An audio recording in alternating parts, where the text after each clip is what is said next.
tonight, as you know, we're dealing with the end of Asia,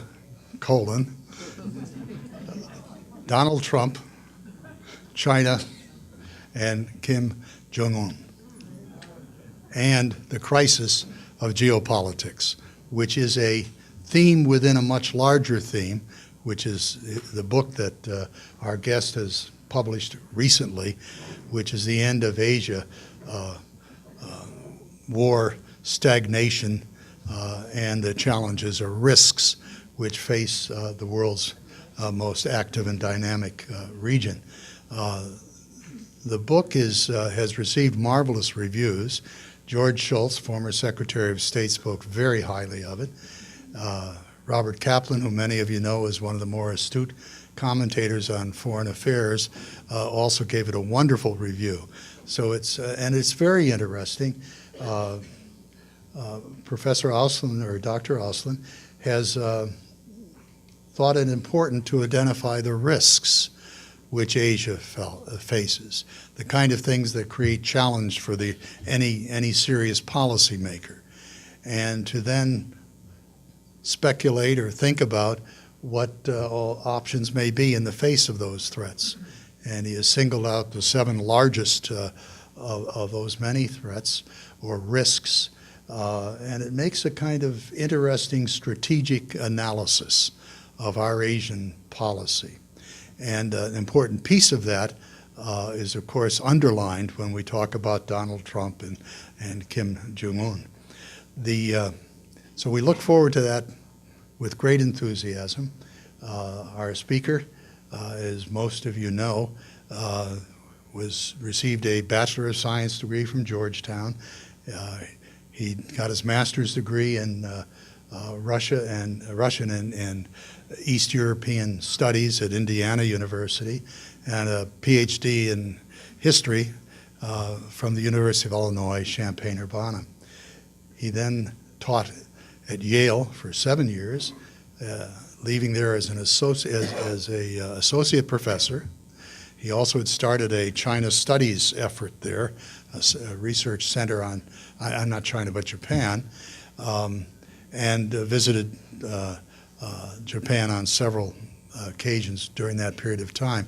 He then went to the American Enterprise Institute, where he was there as a researcher, and now he's at the Hoover Institution, Stanford University, where he holds a chair as the specialist in Asian contemporary affairs. He is, many of you have probably read what he's written in sources that try to help the American public. He has been published pretty regularly in the Wall Street Journal and Forbes magazine, National Review, and also in the Atlantic, Foreign Policy, Foreign Affairs, the major journals of our system. And he's received some interesting awards along the way. He's been named as a young global leader, not yesterday, but he's been named as a young global leader by the World Forum, the International Economic Forum, and has received a Fulbright scholarship, and he held a Marshall Memorial was a Marshall Memorial Fellow. So his career has been distinguished, and we're especially enthusiastic because of the interest and importance of the theme which he'll share with us this evening.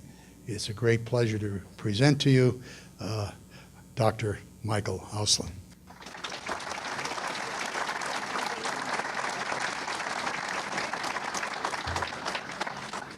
Well, Frank, thank you for that beautiful introduction. I actually am just pleased that Frank asked me out here today because we had to get somewhere where there wasn't smoke in the air. I just came in from Palo Alto, where you can't even see anything. So it's lovely to be where you can breathe again. Although I did notice when I walked in, there were a lot of chairs turned outwards to the harbor. That usually happens during my talk, not before. So I'm glad you guys are ahead of the game. It's my first time here. It's really a pleasure to be here, not only because This is obviously an incredible organization with an amazing crowd that came out. Thank you for taking time out of your busy schedules to do that. But also because I live in Maryland, so this is sort of like, home game. I get to speak to my home crowd, which I don't often get to do. So it's a great opportunity. It is a little weird when you work on Asia, and obviously I spend time out there, and increasingly now that I've moved over to the Hoover Institution, spending time in Palo Alto and California a lot, and then coming back to the East Coast and trying to talk about Asia. And obviously, based on this, the size of the crowd tonight, there is a lot of interest, but there's a different, I think, a sort of sensibility to Asia here on the East Coast, and on the West Coast. It feels more. It feels more part of daily life, and so you sort of get lulled into a sense that everyone knows what's going on, and everyone sort of sees the same things that you do, and then you very quickly get disabused of that notion, and instead recognize that there's so much complexity to the question of Asia today and where Asia is going, that it's worthwhile, I think, at times to step back, move away from the headlines, move away from the hype, and try to take a deeper dive. And that's really what I'd like to do with you tonight, if I can. I know we don't have, Frank was very careful to tell me, by the way, we only have 1 hour. There's just 1 hour to do all this, to talk about this massive region. So I'm going to try, and I do want to really have a discussion with you and have questions and answers, so I'm going to try to be as quick as I can. And if I start to drift or flag off again, it's because I was up fairly early in Palo Alto trying to get out here today. So I apologize. I apologize beforehand. A lot of times I talk to groups of students, and in fact, I would say it's probably almost a majority. I talk to students, being a former professor, and now attached to a think tank that's part of a university. When you talk to kids, when you talk to people who are under 35 for sure, maybe even under 40, they can't imagine a world without Asia at its center. I would venture that most of us here, quite frankly, can. We can remember a world where China wasn't, if not the most important country, the second most important country in the world. We can remember a world where made in Japan did not mean top-level stuff, but actually meant bottom-level stuff, right? When you talk to those audiences about Asia, they see and think about Asia differently because it is inextricable from the world in which they've grown up. And for all of them, and then for us, for the past, I would say, 20, 30, maybe even 40 years, there's just been one story. And that's a story of linear growth in Asia. A land where all the roads were paved in gold, no matter which country you were in, where all you had to do to make money in Asia was show up, and money would fall into your cap, where power was inexorably shifting from west to east, where Asian countries, be it Japan in the 1980s or China today, were guaranteed to dominate the world. That's the headline. That's what the headlines have been, I think, for quite some time. And again, for the young people, for your kids or your grandkids, that's all they've ever known about Asia, and that's all they've ever heard about Asia. So in fact, I wanted to go and write a book about that. I'm a historian, and I've been dealing with Asia for more than 25 years now. But I wanted to go and write a book about how our American future had to be an Asian one. That if you look around the world, the only places where you really had opportunity, it wasn't in the Middle East, it wasn't really in Europe, and unfortunately it wasn't in Africa or Latin America, it was Asia. So I was going to go write a book about how we had to create a Pacific future, embrace the Pacific within us, and maybe discard some of our Atlanticist DNA, our Atlanticist past that's very natural to us, and obviously is natural when you're sitting here on the East Coast and you're sitting here at a harbor where the British invaded and the like. We think about Europe naturally. So I went over to Asia to write that book. And a funny thing happened on the way to the book. And that is that everyone I talked to, from heads of state down to, yes, the Tom Friedman cab drivers in the street, everyone I talked to, instead of trying to sell me on this idea that we were living in the Asian century and that America just better get used to it, that our time in the sun was setting, or that we would just have to learn to share power, instead of trying to sell me on that story, that this was the Asian century. Instead, they talked to me about their worries, their fears, their concerns, all the problems that they faced. So of course I ignored that, because that wasn't what I was interested in. I knew the story I wanted to tell. I wanted to tell the CNN, New York Times, Wall Street Journal headline story. I wanted to talk about Asia was the future, and we had to get with that plan. But after I heard this over and over and over again, I finally realized that this was something that I hadn't thought about as an Asian professional, that people in my peer group weren't really talking about, that as Paul Harvey, the radio announcer, used to put it, this was the rest of the story. This was the other side to the Asian miracle that we had become so used to hearing about and talking about.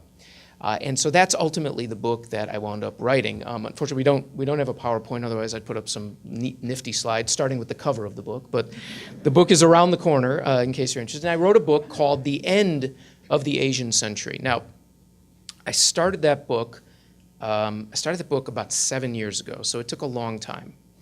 Much longer than it usually takes me to write books. But it turned out that that was a very good thing, because in the time that it took me to get to this idea of the end of the Asian century and asking, was the Asian century over really before it began, so many of the stories about Asia began slowly, imperceptibly to change. And that's probably why a lot of you are here tonight, because you're wondering, are we going to go to war with North Korea? What's happening in China? Questions that 5 years ago, 10 years ago, we certainly didn't ask. So I want to make one point quickly, which is that despite the lurid title of the book, I am not being predictive. I'm a historian, so I'm not predicting that there's going to be a war. I'm not predicting that there's going to be an economic collapse. I did learn, by the way, that's the way to write a bestseller, quite frankly. I'll never make this mistake again. But I'm not predictive, but I am diagnostic, trying to diagnose a set of issues that for far too long, for decades, we've ignored, that we've brushed under the rug because we thought that the big story about Asia was the only story about Asia. And there were good reasons to think it. Usually, again, if I could show you a PowerPoint, I have a wonderful set of 2 slides, and it shows the waterfront at Shanghai, across from the Bund, that 1930s European side of Shanghai, in 1990, and then the same waterfront today. And in the space of basically 25 years, it's gone from rice paddies and mud flats to a futuristic 22nd century version of an urban metropolis. And that's our picture of Asia. And all of that is true. All of that has happened. For any of you who traveled in Asia in the 70s, my dad served in Japan in the 1950s in the Army. It is almost unrecognizable today, the Asia that we have. There has been enormous growth. Hundreds of millions of people have been lifted out of poverty. If you remember back in the 80s, there was a sweeping liberalization moment, whether you're talking about the Philippines or South Korea or Taiwan or other countries. Asia has transformed itself dramatically over the past half century. And so there were very good reasons that we had that story, that headline story, and the one that our kids and our grandkids, the only one that they know. But at the same time, we ignored so many of the problems that we're building, so many of the problems that the Asians themselves were not thinking about. And today we've come to a point where the Asian nations and us, we can no longer ignore those problems. They have manifested themselves in a way that now I think will begin to drive our narrative, our story, our understanding of Asia in ways that they didn't do 5, 10, 15, and 20 years ago. I want to give you the main arguments of the book very briefly, and then talk about, I think, the things that you really want to hear, North Korea and probably a little bit of China. But I want to make one point, which is sometimes you have to ask the question, what is Asia? What exactly am I talking about? Well, the way we used to teach it at Yale, I think they probably still do, is you divide it up. It's the way most places do. I think at Stanford they do it the same way. You divide it up into East Asian studies and South Asian studies and Central Asian, and Southeast Asia gets sort of shoved somewhere whenever they think about it. We parcel it out and we say that this is East Asia. as though it were an entity unto itself. U.S. government does it its same way. So if you have people come up from the Department of State and they talk about Asia, there will be an assistant secretary for East Asia, an assistant secretary for South Asia. National Security Council does it the same way. Most places do it the same way. There's only one place in government that I've found that I think gets Asia right, and that is the Department of Defense, specifically the military. The civilian side takes this huge swath of Asia that actually goes into the Middle East, and they give it to one person to oversee, and so that means most of their time is actually spent on the Middle East. But the military gets it right. We have something, as you know, our worldwide military presence is divided into what we call combatant commands. So we have North Command, Northern Command, which is the United States and Canada, and then we have Southern Command, and we have Europe Command. We also have Pacific Command. And again, I wish I had the map I could show you. But Pacific Command's area of responsibility goes from somewhere on the west coast off of San Diego, off of California, all the way to an imaginary line dropping south of the Indian subcontinent into the Indian Ocean. So it's a massive, massive area. That's what I think is Asia. It's what I call the Indo-Pacific. It incorporates the world's largest countries, China and India, and the smallest countries like Singapore. It has the largest democracies in the world, India, and huge democracies like Japan and Indonesia, and the world's last remaining totalitarian state, North Korea. It's some of the wealthiest countries and some of the poorest countries. There are literally thousands of languages and dialects spoken, dozens and dozens of religions, and of course it goes from everything from subarctic to subtropical. It is the most diverse, most vibrant region on Earth. And if you draw a circle around that area that I just delineated, more people on Earth live inside that circle than outside that circle. More than 50% of the global population lives in the Indo-Pacific region. Today, more than 1 out of every 3 people on Earth is of Indian or Chinese heritage descent. So to paraphrase Leon Trotsky, you may not be interested in Asia, but Asia's interested in you. It is part of your world. It affects everything you do, from business to education to culture, to security, to politics, to gender issues, environmental issues, religious issues, and the like. So that's the Asia I'm talking about. And again, we've had one vision of it. But in the book, I try to imagine, what does a region of risks look like? Because that's really what we're talking about, is risk. So if you were sailing off to an unknown continent of risk Asia, what are the regions that you would encounter?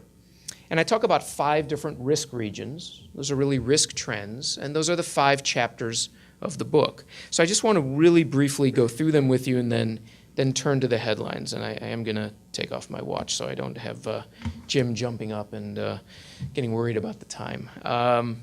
Frank, I'm sorry, Jim. I told you I was a little jet lagged. Frank, thank you.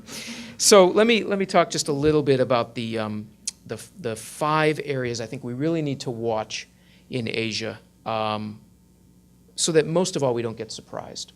The first one is actually economic, and it goes right to the core of our argument about the Asian century, that all of this power and this economic power was flowing to Asia. The fact is, I think those days of high-flying economic growth, and in particular growth that was really changing the way that the global economy itself was developing, have at least come to a halt, and if not, might even be reversed in coming years. And again, not being predictive, but looking at what's been happening. Obviously, if you deal with Japan, you know that's been happening for 25 years now. But if you look at China, the macroeconomic picture has darkened dramatically in just a few years. South Korea has problems. Southeast Asia has never really gotten to the point of takeoff, as we call it, areas of economic growth where it will become global leaders. India has high growth rates but is sort of meandering along. We've become so used to the idea of 10% growth in Asia, of massive wealth and fortunes developing in Asia, that what we haven't seen is that as these economies on the one hand mature, or on the other hand never quite make it to takeoff stage, that the region as a whole is slowing pretty significantly. And of course is dependent on all of us here and us in Europe to be buying all their goods. So when we slow down, they slow down.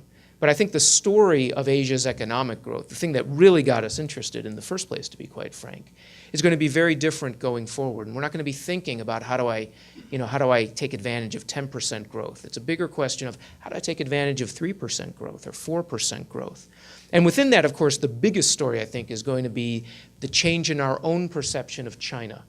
To put it in sort of financial or equity terms, I think today we are at peak China. Today's peak China. And in many ways, the Chinese themselves are telling us that the road ahead for China is going to be far more difficult than it has been for the past 30 or 25 years. And all of the extraordinary growth that they've achieved, which is, again, undeniable, nonetheless is going to be seen, I think, in the next 10 years as a period that really is irrevocably over. And that itself has spillover effects throughout all of Asia's economies. But I think that's what we're going to start thinking about and recalibrating our own vision of China. But as we do it, we're going to be rethinking about Asia as a whole. Second thing I just want to talk about very briefly is demographics, which I didn't know anything about, didn't pay any attention to when I started this book, and I'm convinced that it may be the single most important factor in Asia's future. It's what I call the Goldilocks dilemma, either too many people or too few people. Japan already is losing population every year. It's been doing that for almost a decade now. It's the most aged society on earth and is continuing to increase that gap between those over 40, those over 50, and those under 30. But right behind Japan, hot on its heels, South Korea, Taiwan, Hong Kong, Singapore, all of the developed economies and developed societies in Asia have flatline demographic growth. Now in Japan, by the way, they dipped below replacement rate, your demographic replacement rate, in the 1970s. They've known this is coming for close to half a century. They've done nothing about it. Same thing in South Korea, same thing in these other countries. Now, the fact is these are rich countries. So they're able to deal with this economic slowdown, the demographic slowdown and some of the attendant economic slowdowns, but because they're rich, they're able to provide entitlements and provide social services that aging populations demand. But guess which is the next big country that's about to suffer a demographic slowdown? China, because of the one-child policy. China's labor market, right, 1.3 billion people, it's already tightened. It's already hard to find labor in China, free labor that you can sort of soak up into economic enterprises. China's population will probably peak about 2030 and then begin to decline. But China's not wealthy. It's not rich. It doesn't have a government that's used, believe it or not, a communist government, but it does not give social services or entitlements. Single biggest problem that China is going to face in the next generation is a demographic slowdown and how the government is going to respond to that. On the other side of the ledger, of course, are the countries that have, so to speak, too many people. We usually think this is a good thing, right? Because you have a cheap labor pool that you can draw on and sort of eager people to get involved in the labor force.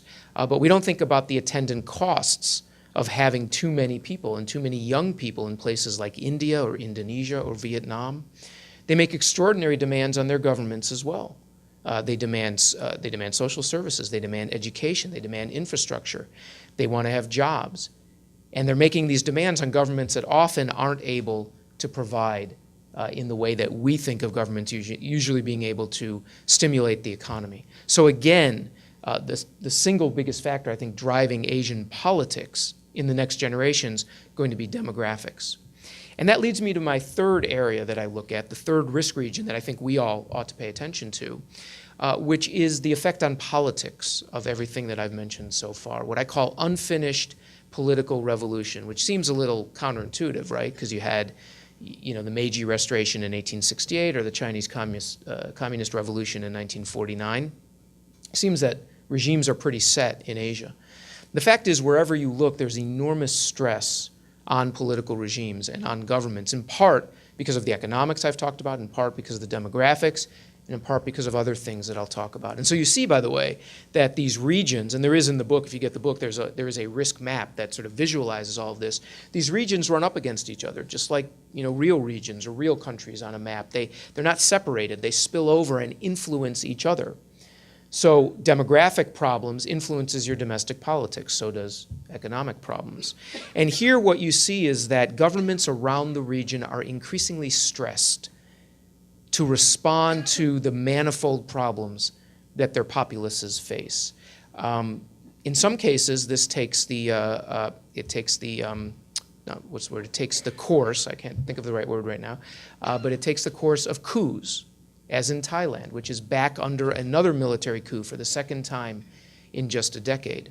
Or they sort of get halfway to where they want to go, and then they stop and they sort of wobble and begin to go backwards, and that's what I think is happening in Burma, in Myanmar right now, which is undergoing severe social repression of the Rohingya, the Muslim minority. I'm going to talk about them more in just a second, but is also on this sort of halfway station to democracy, not quite able to get there.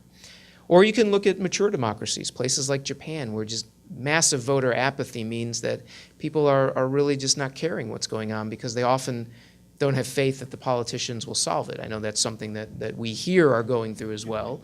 It's not that it's unique to Asia. Or it can manifest itself as it did in South Korea last year, where 1 million young South Koreans took to the streets to demand the removal of the president, the first female elected president of South Korea, for corruption and bribery charges. And they weren't just in the streets because they were upset that there was bribery going on. They were in the streets because they don't believe in the system anymore. That's what they were telling us. They were protesting a system that they think gives them no future, offers no future. And luckily, the democratic system in South Korea was strong enough to have a model transition.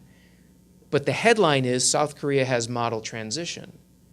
Underneath that is, why were there 1 million people in the streets, and can they come out again? And how long can a democratic system survive if people really don't believe that there's a future for themselves? That's in the democracies. Then you look at autocracies like China. The 19th Party Congress just opened this week. Xi Jinping is going to be elected for a second term. The question on everyone's mind is he going to leave at the end of that term? Might he stay? How dissatisfied are people in China with the economic slowdown I've talked about, with the other things, which is why for the first 5 years of his reign, Xi Jinping has clamped down on Chinese civil society in a way that we haven't seen since probably Mao Zedong himself, quite honestly. Now, it doesn't mean he's Mao Zedong. He's not murdering 50 million of his fellow Chinese, but he is dramatically restricting Chinese civil society. And the fear factor, the fear level in China is as high as anything I've seen since I've been dealing with it, and I'm certainly not the only one to notice that or be told that by our friends. So everywhere you look in Asia, these regimes are under stress. That's why I say it's unfinished political revolutions, because we simply don't know where they're going to go. I want to wind up talking about the book with taking you through the last 2 chapters. Now, the first 3 things I talked about were sort of big issues, but you could think of them in a country-by-country basis, right? So Chinese economic slowdown, South Korean political problems, Japanese aging. You can sort of look at it country by country. The last 2 regions that I think we need to pay attention to that cause me concern about the rest of the Asian century are really region-wide in their manifestation and their effect. The first one is the lack of political community, the why can't we all get along problem, as I put it in the book. And we have a picture in our minds that as countries and regions modernize and get wealthier and trade with themselves and integrate with the world, and often, not always, but often liberalize, that they form communities of interest amongst themselves. And the model that we take for this, of course, is post-World War II Europe, right? We go from 2 Franco-German, at the core, Franco-German wars in the space of 1 generation to the European Union, right? The European community and the European coal and steel community before that. So our model in our mind is that, well, if France and Germany could become the core of a new Europe, then certainly this is what we should expect as other areas begin to modernize. So we've seen that in Asia, right? I gave you the visual, the mental picture, not the visual picture of Shanghai going from mudflats to Blade Runner style type buildings in the space of just 25 years. And that's been replicated in Kuala Lumpur and Jakarta and Tokyo and Seoul and Mumbai, anywhere you look. But as that has happened, as middle classes have developed, as Asia has become far more important both economically but politically and from a security perspective, they have not formed a similar community. They have not done the things that we thought would have come naturally, that they would have seen that it is better to be united, to work together to solve common problems and regional problems and the like. And instead you have in Asia where crises are handled on an ad hoc or bilateral basis. And the best example of that is something I mentioned a second ago. The best example, I think, right now is the Rohingya humanitarian crisis. And this has been going on for a while. The latest iteration is just something that we're paying attention to again. But this has been going on for years. And you remember a few years ago, we were hearing about the Rohingya boat people. They were trying to escape oppression in Myanmar, in Burma, and they were going on boats into the Indian Ocean, and they were dying on the boats, and they were dying on the beaches of Thailand. We found mass graves of Rohingyans trying to escape the oppression that they were suffering in Myanmar. And the Asian response was to throw up its hands collectively and say there's nothing we can do about it. There's no community. There's no community that can intervene. There's no community that can figure out a humanitarian response. There's no community that can figure out a political response. There is a group in Asia called the Association of Southeast Asian Nations. It's the 10 Southeast Asian nations, but it's got Japan and Korea and China all as sort of visiting members, so to speak, observer members. And ASEAN is the most developed institution in Asia that is multilateral, multinational, where people can come together and talk about problems. And all throughout the Rohingya crisis, ASEAN has simply thrown up its hands and said there's nothing we can do. So this means that problems in Asia can't be approached and solved in a way that we think would be natural, the way that, for example, the Eurozone has tried to solve its problems, maybe not completely successfully, but at least they've tried it together. The way that Europe came together to solve something like the Yugoslav crisis back 25 years ago, Bosnia and Serbia and the like. In Asia, none of that happens. And that's a particular problem for the last region that I talk about in the book, which is the threat of war.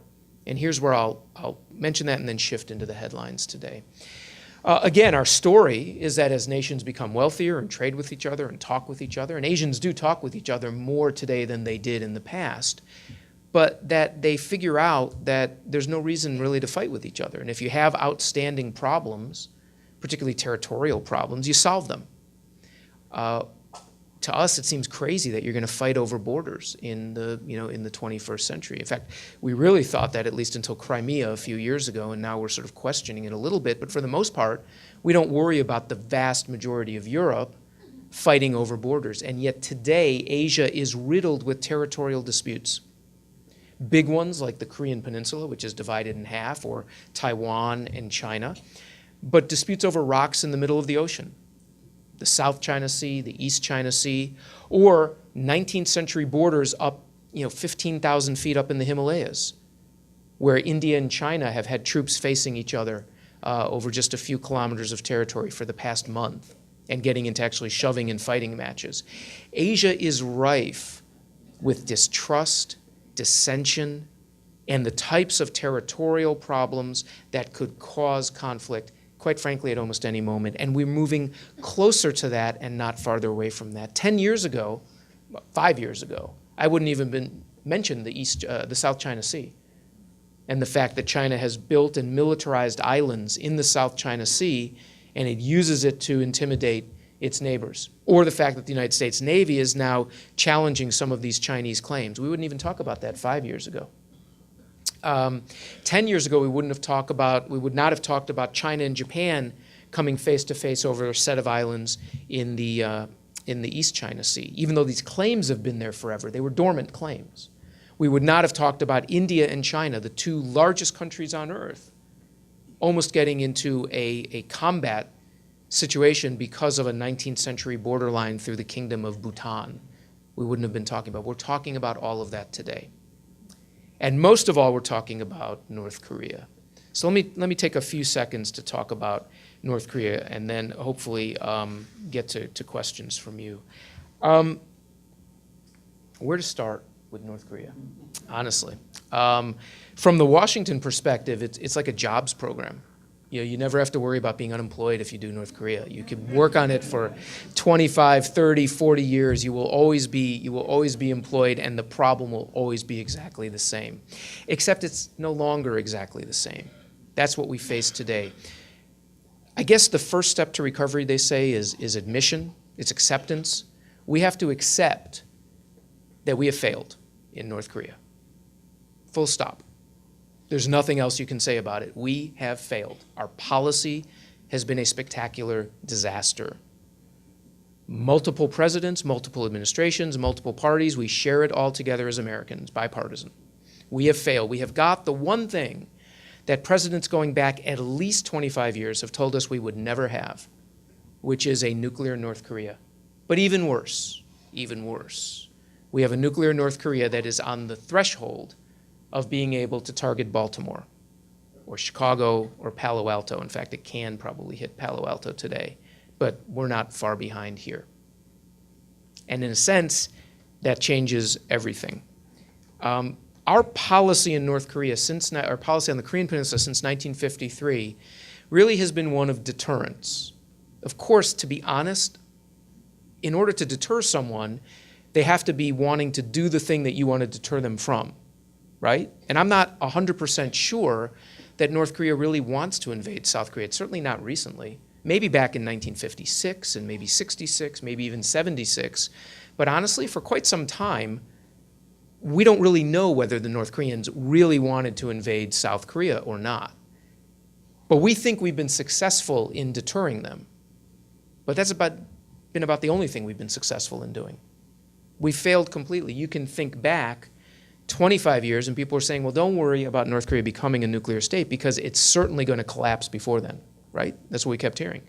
Kim Il-sung, he's on his last legs. Well, he was, but the state wasn't, right? And then Kim Jong-il, don't worry, he's never going to get there because there's the famine and there's too many stresses inside the state. It's going to collapse. And here we are. And I'll tell you, by the way, if you want to look, this is going to sound crazy, but if you want to look to one of the world's most successful leaders today, look at Kim Jong-un. Believe it or not. Why? 3 simple reasons. All politicians, they want to boil things down. If Kim Jong-un was running for re-election, this is what he was going to say. He'd say, number one, I promised you that I would eliminate all potential power centers against me. And I've done that. I've killed my uncle, I've killed my brother, my half-brother, I've killed the generals, I've killed anyone who potentially could have threatened my power. So number one, I'm safe and secure. Number two, the North Korean economy has actually stabilized. It hasn't gotten better, but it has stabilized. And they figured out ways to let people communicate digitally. They have cell phones. You can't call America, but you can call other places in North Korea, and they let markets pop up and people can sell surplus that they've created. They've figured out that you got to have a little bit of capitalism in order to make this North Korean state work. So number two, he said he was going to stabilize the economy, and he has. And then number three, he's about to achieve the North Korean dream. This tiny, impoverished, medieval, backward hermit nation is a nuclear power. And it's a nuclear power with ICBMs that can reach us. This was the dream of his father and his grandfather. So he could have written the book Dreams of My Father and actually achieved it. This is Kim Jong-un's success. He's one of the most successful leaders on earth today. So the question obviously is, what do we do? What do we do about this? I'm actually quite worried that, not about nuclear war. I heard someone go, oh God, no. Not about nuclear war.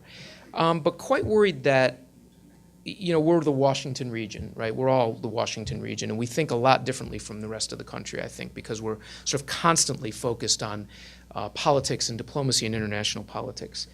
I don't think that the foreign policy community, the swamp that I'm a charter member of now, I don't think that we have, let me put it a different way, we have taken for granted that the American people will simply trust us when we say that the risk of protecting South Korea and living up to our commitments is self-manifestly, self-evidently good.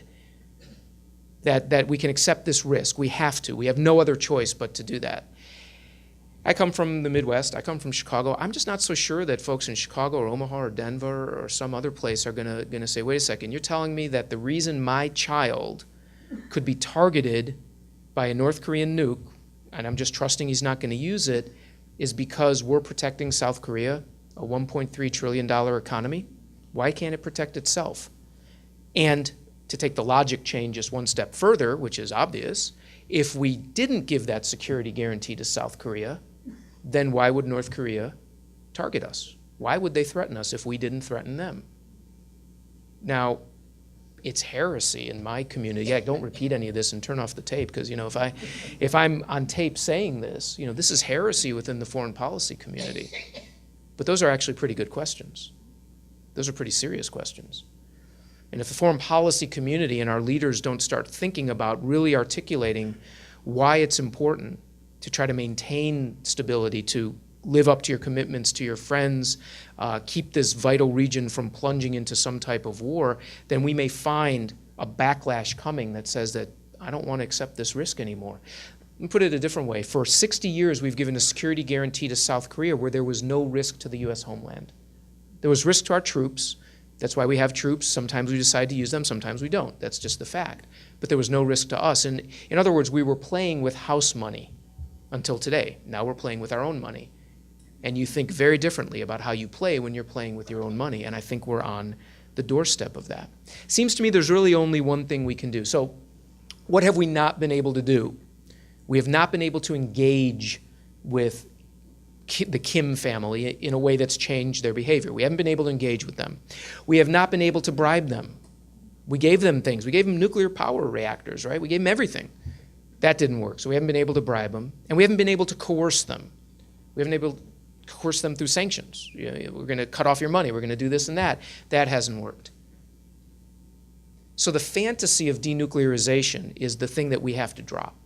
We have to stop the idea that we're going to denuclearize North Korea. It will not happen, except one way: war. If we compel them, if we use force, we will end the North Korean nuclear program. But that's a pretty steep price to pay. Of course, maybe it's not as steep as living under the threat of a nuclear North Korean missile. Sometimes there really are no good answers, honestly. There really aren't. Sometimes you work yourself into a position where you failed at everything and you just don't have an easy, magical way out of it. And that's where I think we are with North Korea. We have to accept that. That's why I'm concerned that the Trump administration has reiterated that it is aiming at the denuclearization of the North Korean Peninsula. Because we're never going to get that short of war. And if we decide that we're going to take 4 more years of negotiating to do that, then quite frankly, if I'm a North Korean, that's exactly what I want. I want 4 more years of negotiation because I got 8 years under the Bush people. I got the Obama people to basically ignore me, and all I've done is build my bombs and build my missiles, and here I am today. So what do we have to do? And here's where I'll stop so we can get to questions. I think we have to do, in a way, what we've been doing, but do it with a nuclear mindset. We have to deter and we have to contain North Korea. Now, we used to think about deterrence all the time in the Cold War, and we had people who thought about it all the time. We haven't been doing that for 25 years. I'm that generation that stopped right when we became professionals from thinking about how do you live in a nuclear world and how does the nuclear question affect everything else? Because we used to think about that all the time.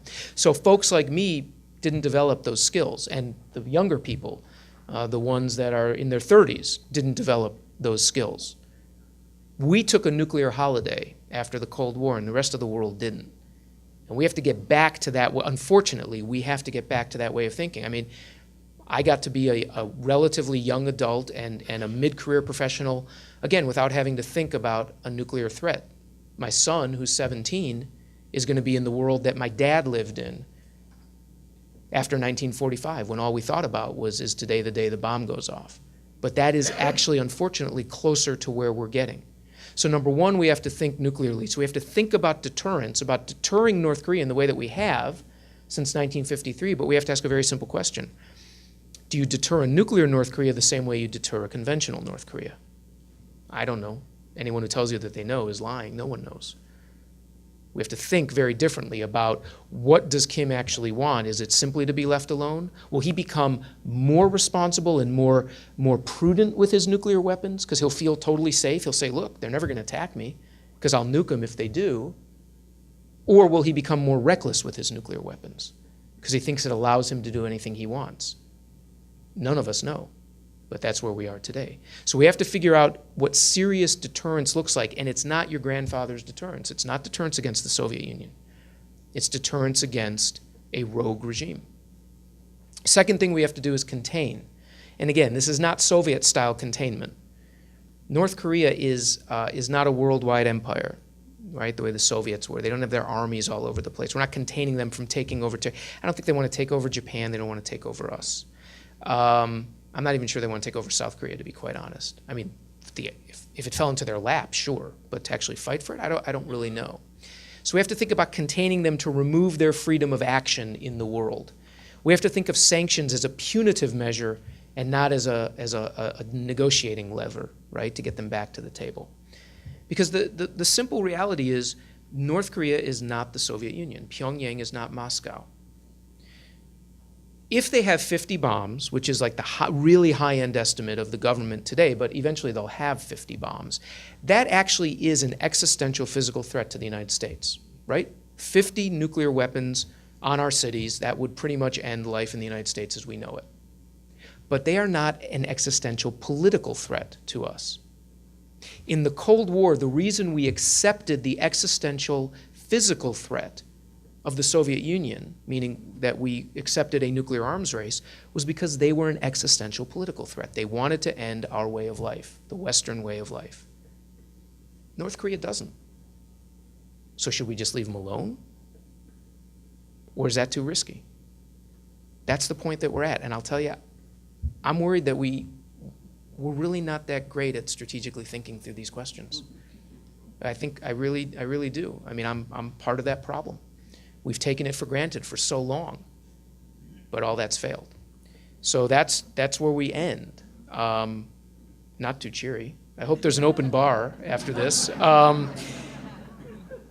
So is it the end of the Asian century? I don't know. I think that if Asia doesn't figure out its economic problems, its demographic problems, its political problems, then what we've thought of as the Asian century, this era of unparalleled opportunity and growth, that will be over, that our own view of Asia will change dramatically. But maybe in a more significant sense, the North Korean sense, a sense in which China's not helping and Russia's not helping, and it really, at the end of the day, sort of comes down to us, that if we get it wrong, it actually could be the end of the Asian century. And there's really no other way to sugarcoat it. Sometimes there really are no good solutions. That's where we are today. The best ones, I think, are continuing to muddle through and hoping that we're taken seriously enough that no one, i.e. Kim Jong-un, ever tests the proposition. So with that, why don't we have a discussion for as much time as Frank will let us.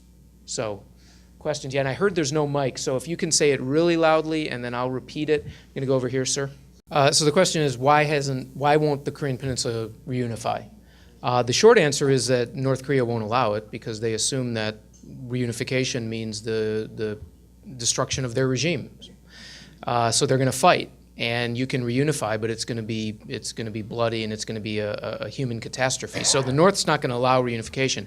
Secondly, a lot of the young South Koreans don't want reunification either. They don't feel the same way towards the North as their parents and grandparents do. It's been 60 years. So the family ties have weakened. They're still there, but a lot of the South Koreans, and this is repeated in polls after poll after poll, the young South Koreans aren't that interested in reunification. The reunification of Korea would make the reunification of Germany look like, bringing D.C. into Maryland, like nothing, right? It would cost nothing. It would be so unbelievably, unimaginably expensive to bring North Korea up to an even 19th century style of living, let alone 21st century living. South Koreans don't want to pay that bill. They live an incredibly comfortable lifestyle right now, and they will be the first to tell you that, the young. They say, I don't want to pay for this. No way. So there's lots of reasons why reunification is very unlikely to happen, barring a collapse of the North Korean regime. And certainly the South isn't going to say, well, we want to join the North, right? That's never going to happen. So you have to have a collapse of the regime, and the only thing that this regime cares about is survival.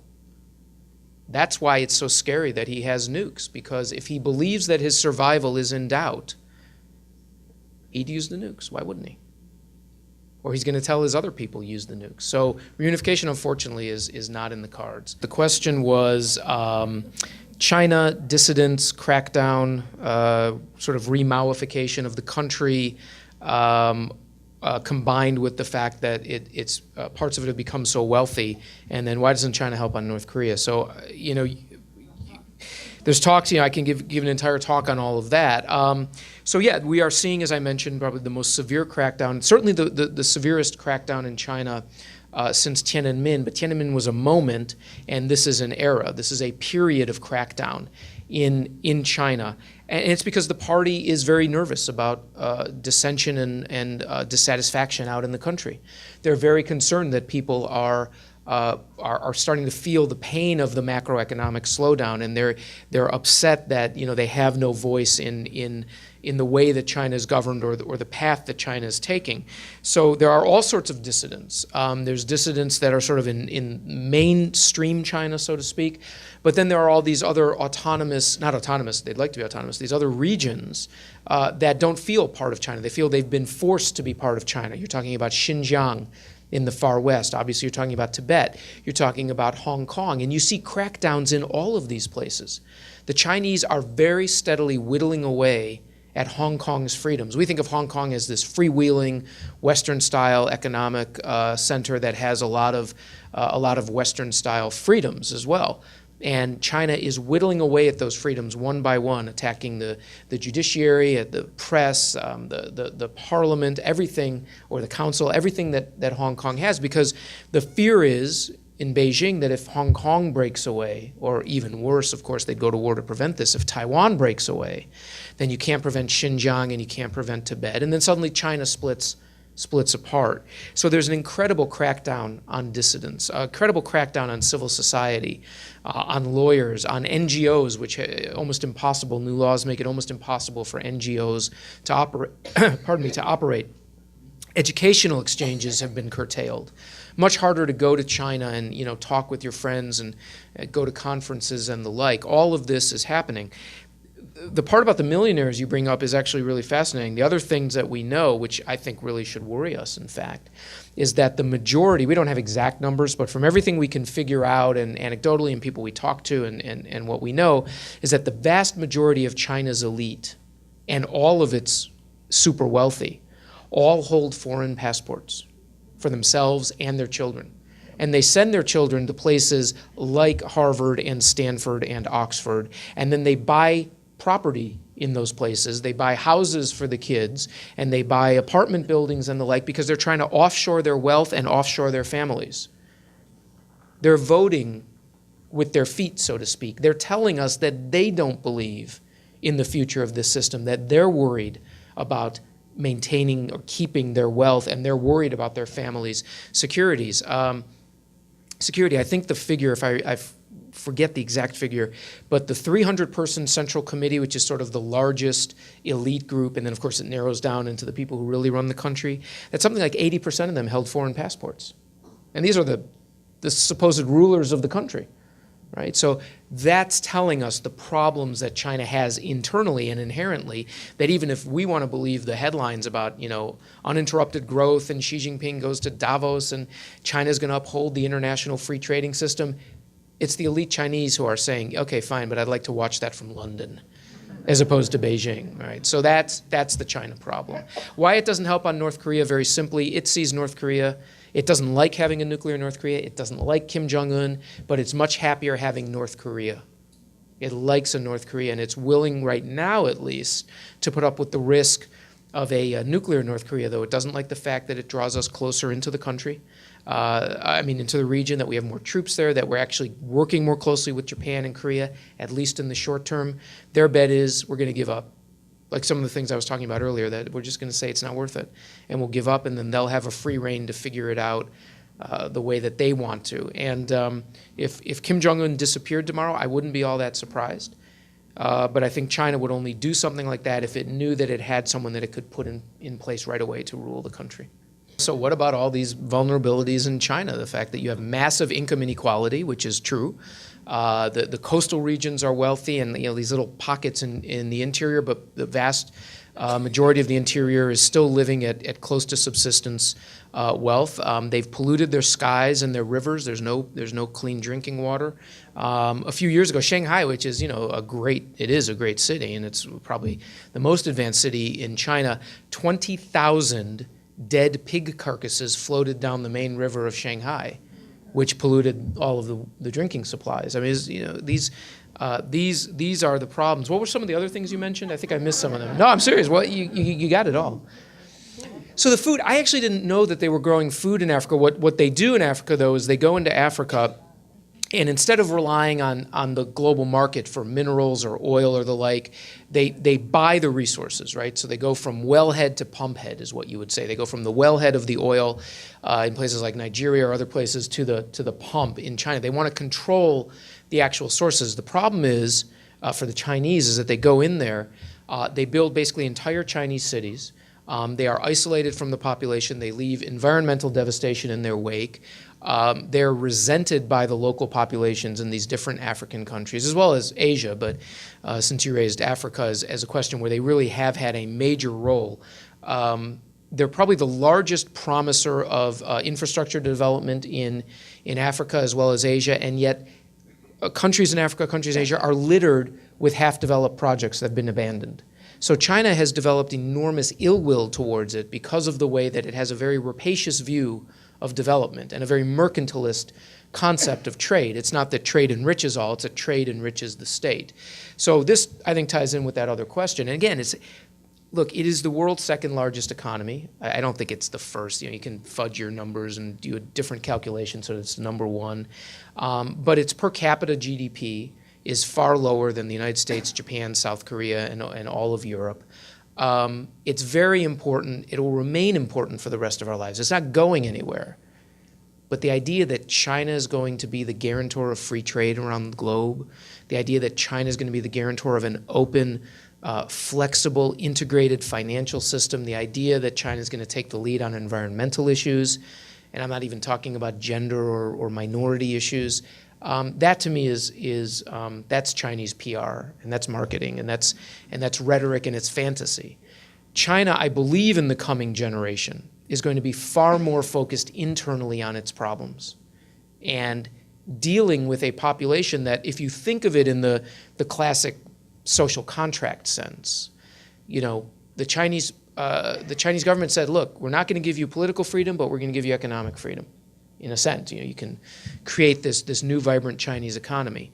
And what happens when that economic growth and that economic wealth begins to slow down dramatically, in fact, as we're seeing today? Then people make other demands because you haven't given them the other side of the equation. That's why there's a crackdown today. That's why the Chinese government is so focused on not allowing any dissent to make its way into the public realm, or it worries, Xi Jinping worries about alternative power centers within the government, within the elite, that might say to him, you haven't solved these problems, so now it's time for us. China's going to be turning inward. And so I think our estimation of China over the next generation is going to change. It'll still be important. We should still trade and we should still go visit, but it's not going to be 12 feet tall. It is not going to be the single most dominant country in the world. It is not going to reshape and remake the world. Instead, it will probably be increasingly reshaped and remade itself by the very problems that you pointed out that it is not solving. Do I have time for one more? Is that it? Was that a good one? I thought it was a good way to end, but okay. I was sort of excited, but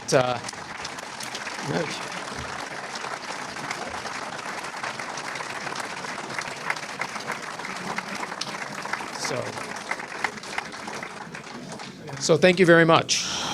Well, we thank you. This was enormously interesting. The topic is far beyond what we've been able to discuss tonight, which is an argument, of course, for the purchase of his book, which he'll be glad to sign. So the book purchases can be made. But in any case, a marvelous evening. Thanks so very, very much.